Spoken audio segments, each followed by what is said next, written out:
Welcome to Beyond the Walls, a podcast for women ready to break barriers and step boldly into their purpose. I'm Kylie, your coach and guide for overcoming fear, silencing self-doubt, and building a life of courage and connection. Whether faith is your anchor or you're still trying to figure it out, this is a space for growth, authenticity, and transformation. Subscribe now and let's start building the courage to be seen, heard, and unstoppable. This is Beyond the Walls, where your purpose begins.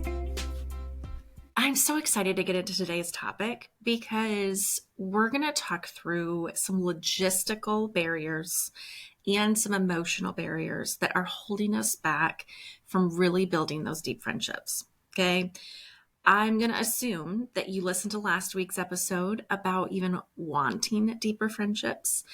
And so let's assume with that, you're like, yes, I want to have good friends. I want to build deeper. What is in my way? So I'm going to propose two distinct barriers, emotional and logistical. Okay. Let's get into the logistical real quick. So there are lots of things that get in our way. And I've been talking a lot on this series about hospitality, serving, just being available, using your talents, showing up secure, right? And so let's just break it down. What does it look like to actually figure out and put words to what you're actually so upset about? What are the actual barriers? Okay. So when we talk about logistics, planning, there is so many things that have to be brought into consideration. There is your personal calendar. Do you even have time to get together with people? How often do you have time? And even that, there's two questions. There's how much time do you want to have available? And then how much time do you actually have available? Okay. And it's important that you put real, tangible, concrete answers to these questions, because if not, all of it just feels overwhelming and all of it is all of it, right? There's no time, there's no room for anything, but we don't really know what we're even asking for. What kind of time frame are we talking about, right? Because if you're trying to say, hey, I need 2 hours every week to get together with a different friend, that's a lot of work. That's a lot of time to carve out. You're saying no to a lot of things. Then you're logistically having to schedule and make sure that there's a different friend available for each week. Do you see how that high bar of expectation might be setting you up for failure? And so it's really, that's what it's about. Setting realistic expectations and actually having an expectation. So if you look at first and think about, okay, who do I already kind of have a good working relationship with? Who do I want to just get closer with? Maybe you already have a friend in mind and you guys just haven't been able to make the time to get together. Or you're starting from square one and you're like, I don't have any friends. I don't hang out with anybody. I got to just start doing something. Okay. So it's important for you to establish and realize what your baseline is. Where are you actually starting? What's the one tweak to make it better? So if you're looking at your calendar, looking at your schedule, how much time realistically do you have available right now? Is there something in your schedule that you could combine, that you could say, hey, I'm going to, I'm already doing this one thing. I'm going to invite a friend to join me. I'm going to carpool instead, right? So you are going to call them or say, hey, I'm going to be in the car at this time. Let's plan to talk on the phone. Even that, right? Breaking down that of, do you have time to get together with people in person, or does it need to just be on the phone right now? Maybe it's a Zoom call. That's kind of weird, right? But that's a real possibility. We do Zoom calls all the time for coaching, for business meetings, for just meetings of all kinds, really. But I don't know, that could be a baby step, right? Especially if you have those friends or the family members that are out of state and you can't talk on the phone all the time and you can't see each other all the time. Maybe it's a video chat would be a great middle ground. So You're looking at your calendar, seeing how much time, what's the frequency, what's the length of time that you can actually afford right now, and does it match your real need? And so then you get to decide, what is the opportunity cost in front of me? How do I want to change my schedule? What can I get rid of that I don't really quite need, that I could earmark this for myself? Something really practical that I've been trying to do, and I've been sort of successful about it, is trying to combine my meal times with other people. I really hate making dinner. I hate getting the food. I hate planning the itinerary. Like, if I had a logistical barrier for me, it would be just dealing with the food. I hate potlucks. I hate I should stop saying hate, because it doesn't help my bottom line. The point is, I don't love it yet, right? Like, I don't enjoy that actual act, but I like the fruit of what comes from it. I like the conversation. I like having the connection. I like sharing a meal with somebody. Like, it's not really about the food. It's about what the food provides. And so being able to think through that. So what I've been doing is, I have also been wanting, in my faith community, I want to reach out to people that are not in my life stage, right? I want to reach out to the young professionals, or to the campus students, or to the empty nesters, people that I'm familiar with, but we've never actually spent any time together outside of church time or outside of the fellowship, right?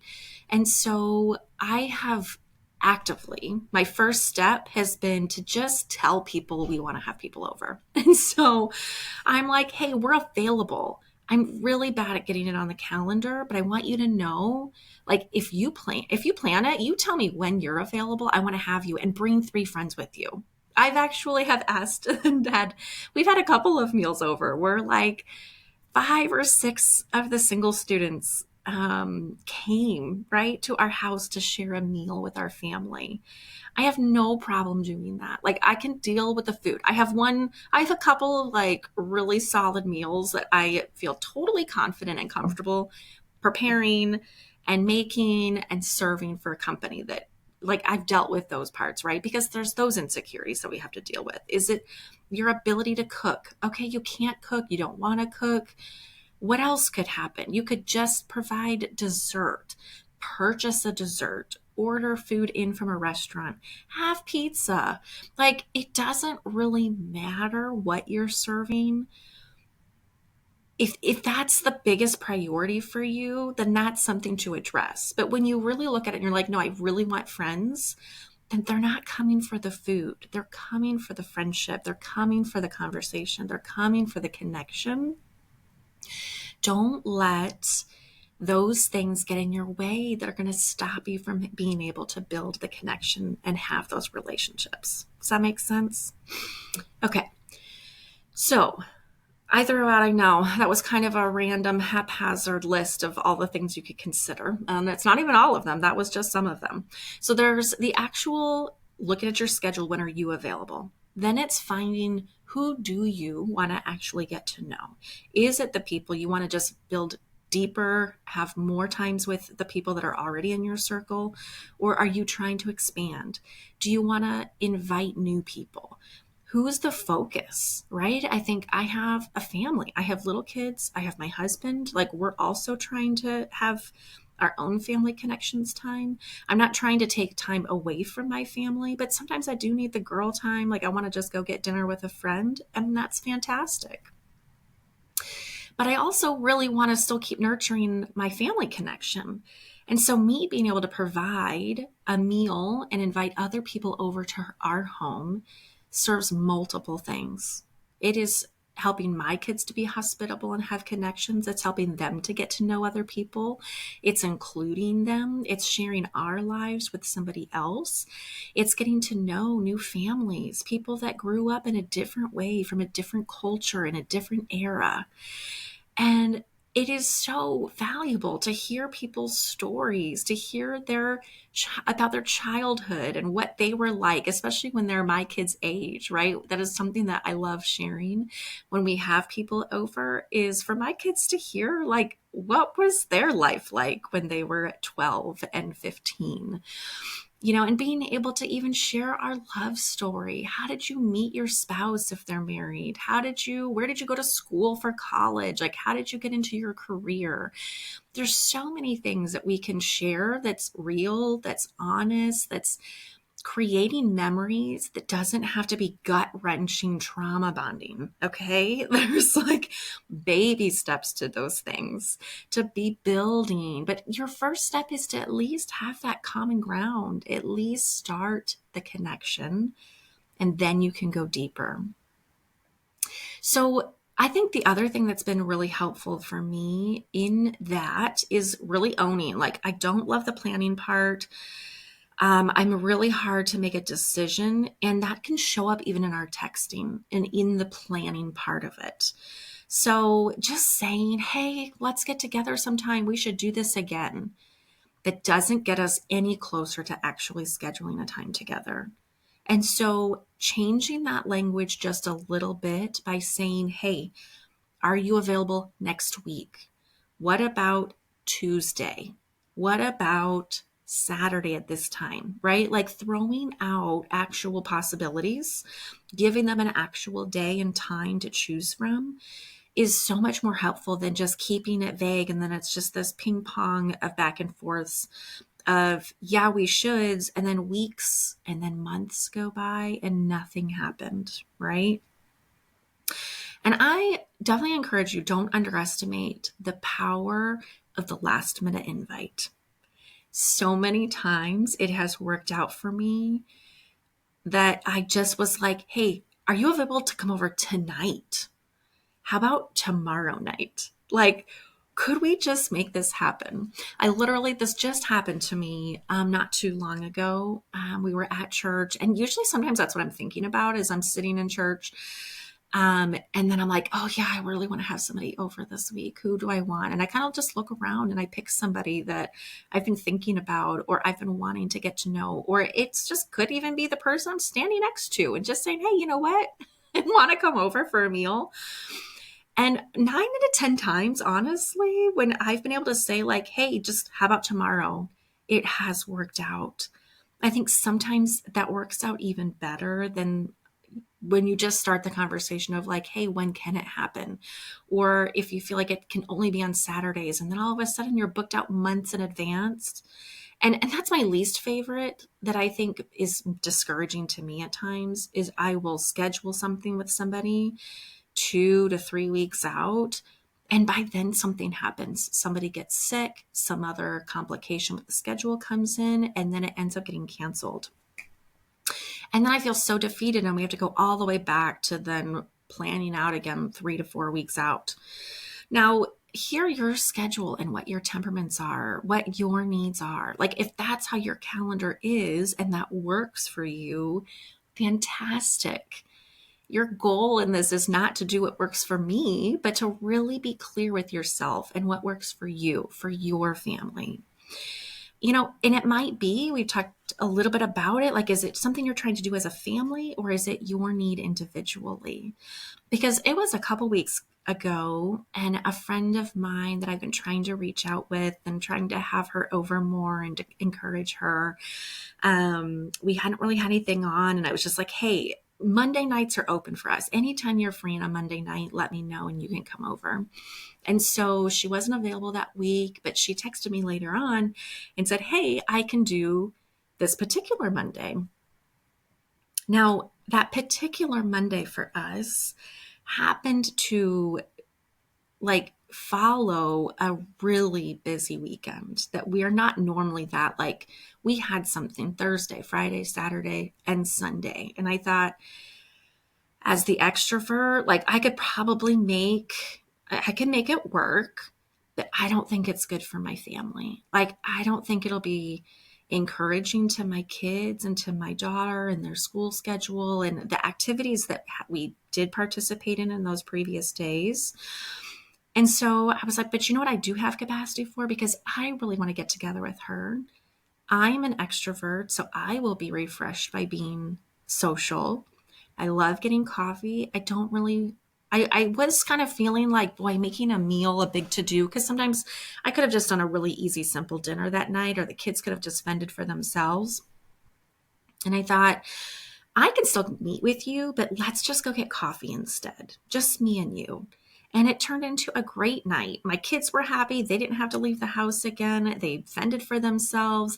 I got to leave. I got to leave a little bit earlier, so I wasn't out super late. I still got to be home in time to do last minute homework checks or to say goodnight to my kids and to still be in early, because I am not a night owl. If I haven't told you that before, I am like done at 9 and I've had enough. And so it was a beautiful combination and a turn of events, and we got to have great conversation. And so I think when you're intentionally trying to be available, especially when you can be available when other people are available also, be flexible in your schedule, because that's the priority right now, right? You have to be intentional with building deeper if you want to go deeper. And so it has to be, something has to give, right? And so, but if you don't know why you're going to sacrifice something, it makes it really hard to sacrifice, or it feels like a too costly of a sacrifice if it's not for something that you really want and can make time for.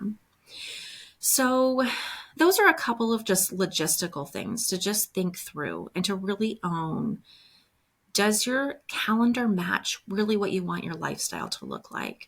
And if it doesn't, what's a small step that you can move towards changing it and just tweaking it a little bit to fit your goals?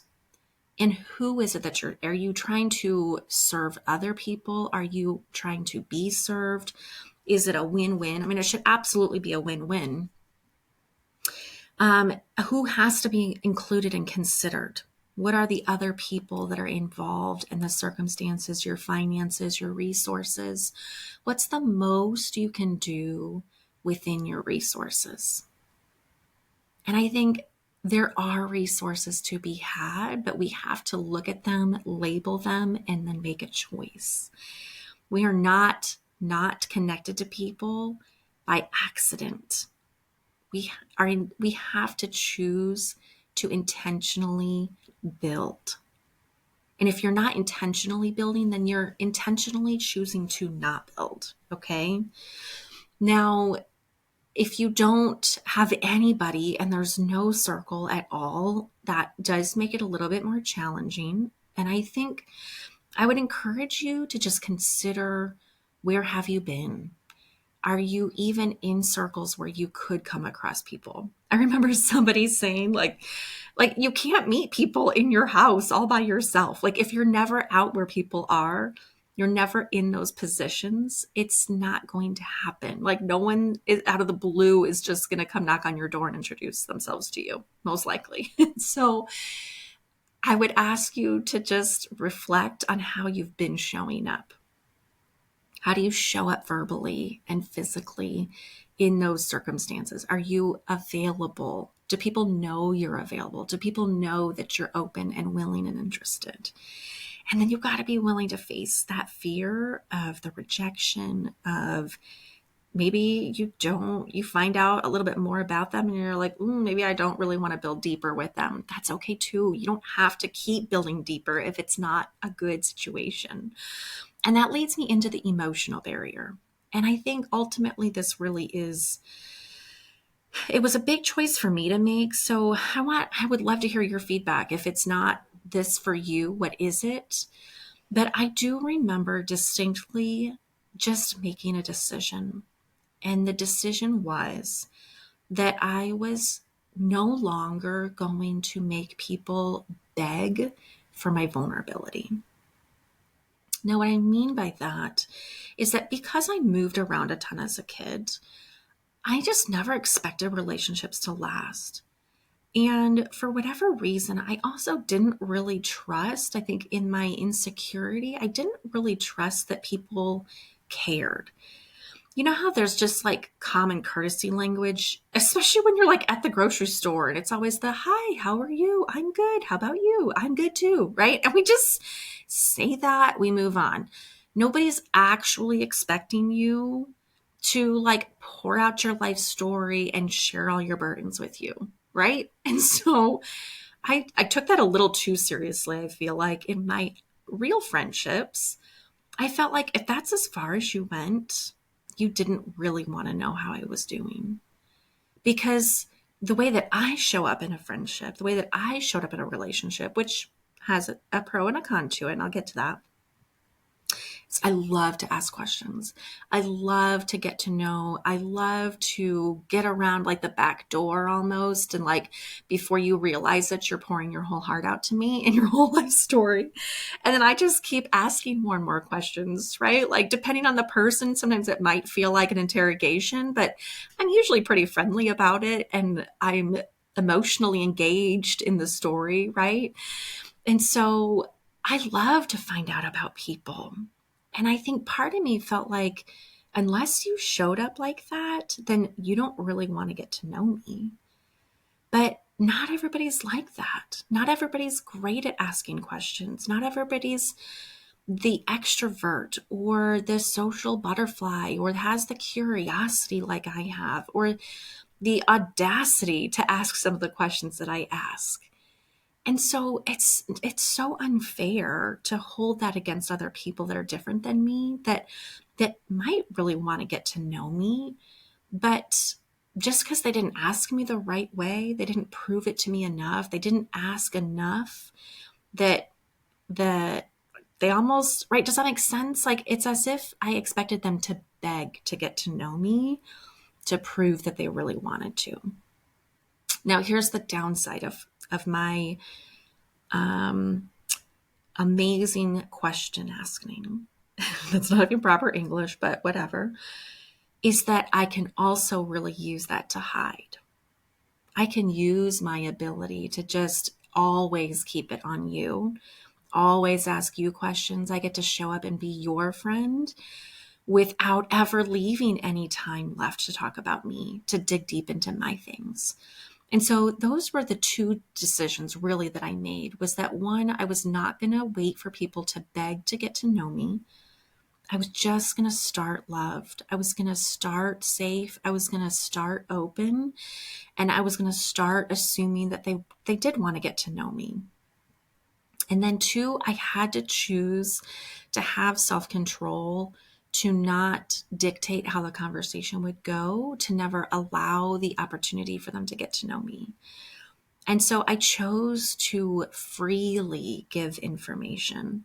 I chose to freely lean in and share about myself first, because it is so important that in a deep relationship that is healthy and both of you desire it, that both of you feel free to share about yourselves, and that both of you are creating the safe environment to be heard from each other.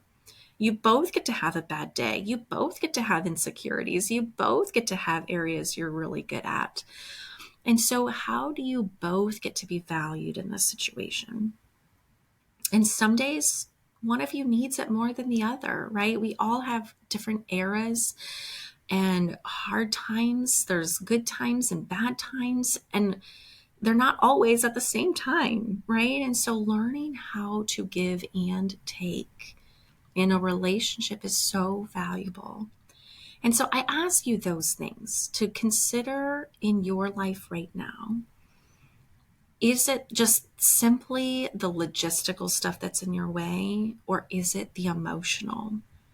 What is it that's stopping you from freely sharing yourself with others or asking freely about other people? And I think when you really put words to them, it really helps clear what the next step is. I remember this analogy that a friend of mine shared with me, and she was talking about the image of like standing on a diving board and looking down at the water and feeling scared to jump. And so I was kind of like at this crossroads of needing to make a decision and just felt overwhelmed, right? And when we're not really clear and really specific, then it feels so much more threatening. It feels so scary and daunting. But she was like, okay, describe to me what you see, right? And I think if we keep it like literally at a pool analogy, right? Like, who's in the water? How bumpy is the water? Can I see to the bottom? How high is the diving board? Like, who's watching me on the outside? What am I nervous about? What am I scared about? What am I intimidated about? What am I afraid of? And is there anything positive happening? Like, what's the actual part that I'm nervous about? And then I get to decide, is that good enough to not jump? Is that reason really so big and so daunting that I don't get to participate in swimming?